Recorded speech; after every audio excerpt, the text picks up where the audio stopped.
Hey there, welcome back to another how-to video. To this one to go over how to utilize Tara's new assessment question generator that's embedded in its AI teacher assistant that we've recently released and are excited to get out into the world of teachers and our community. So this tool is located in your HQ on the right side in your tool bank here. So you've got your assistant, your resource bank, your shortcuts to all your portals and files. And then on the left side, again, you've got your different tools. So all you got to do is come to your AI assistant in your HQ, click on the assessment questions button, and then you'll see a few different fields that you can fill out. The first one you've got to select is you want to pick the standard that we're going to align these assessment questions to. And this can be great for do nows or jump starts or exit tickets. This also is great, obviously, for quizzes and assessments of any nature. But there's a lot of ways you can use this, especially if you're trying to quickly generate some things or even extra credit work to have on hand for your students. So if you go ahead and hit select standards, you'll see on the left side here, up pops our standards library. Now, these standards you first see are the ones you most recently searched for or have used recently. We actually keep track of the last time you used a specific standard for a lesson if you use Tara's lesson planner. So then you'll come up and you'll click on select state or organization. Now you can scroll through this list. It is a very, very big list. So instead, what we recommend is you type in your state. So for instance, I'll type in Georgia, select it, and then from there, you can scroll here to find the subject that you like. So for instance, I'll pick ELA, then you have grade level, let's do third, and then you click the little search button here. Now, if you happen to know your standard tag, when I say tag, I'm really referring to these letters and numbers that represent the standards for our states. Then you can just actually paste that into the search bar.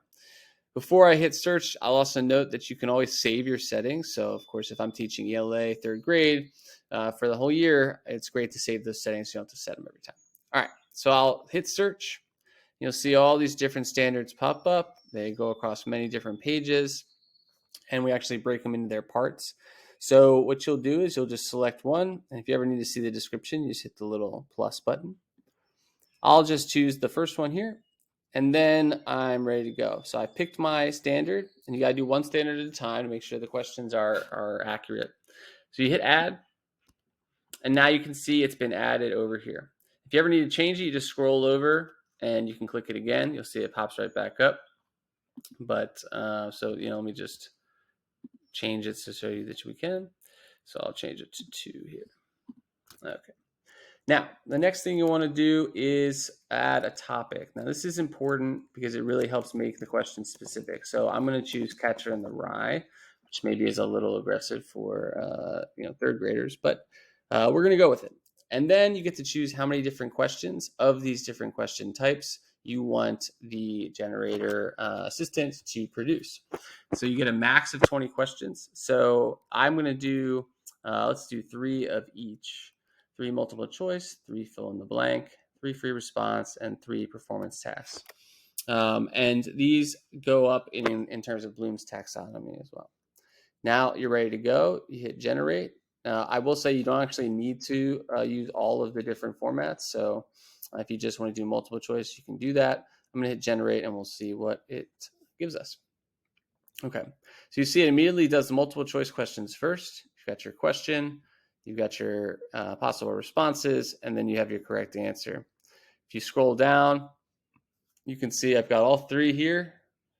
Then I've got my fill in the blank questions with my correct answers. And then finally, I've got free response questions. So explain the significance of Holden's red hunting hat. And again, these get progressively more challenging in terms of Bloom's as you go up. Now, I've got my responses here.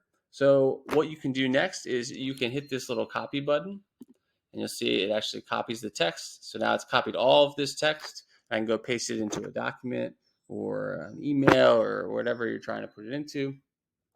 Or I can hit download, and it'll go into a document for me. And then you've got it ready to go, and you can format it and do all that good stuff.